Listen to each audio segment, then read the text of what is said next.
లక్షలాది మందికి మన తెలుగు మ్యాట్రిమోనీ ద్వారా వివాహాలు జరిగాయి. తెలుగు వారి #1 చాయిస్ తెలుగు మ్యాట్రిమోనీ. ఏపీలో పదవులకు ఒక లెక్కుందా? ఆలయాల పాలక మండళ్లకు డిమాండ్ పెరిగిందా? మాకంటూ అర్జీలు పెట్టుకునేవారు ఎక్కువయ్యారా? ఇంతకీ దీనికి కారణం ఏంటి? ఏపీలో నామినేటెడ్ పదవుల ఆశావహుల లిస్ట్ చాంతాడులా పెరిగిపోతోంది. అందులోనూ దేవాలయాల పాలక మండళ్ల పదవులకు డిమాండ్ అంతా ఇంతా కాదు.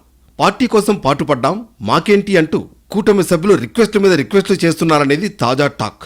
ముఖ్యంగా దుర్గగుడి లాంటి ఆలయాల పాలక మండళ్లలో చోటు కోసం ఎగబడుతున్నారు. 3 పార్టీల నుంచి ఆశావహుల తాకిడి ఎక్కువగా ఉండడంతో త్వరగా తేల్చండని ఎమ్మెల్యేలు కూడా హైకమాండ్కు విన్నవించుకుంటున్నారు. మిమ్మల్నే నమ్ముకున్నాం అనేవాళ్లు కొందరైతే మాటిచ్చి ఆహ్వానించారు, మా మాటేంటి అంటూ కొత్తగా కండువాలు కప్పుకున్నవారు అడుగుతున్నారు. ఇటు పొత్తుల పదనిసలు కూడా ఉండడం వల్ల ఆ మాటతో ముడిపెడుతున్న వారి సంఖ్య కూడా పెరిగిపోతోంది. ఒక్క దుర్గగుడి పాలక మండలిలో చోటు కోసమే 3 పార్టీల నుంచి భారీగా ఆశావహులు ఉన్నారని చర్చించుకుంటున్నారు.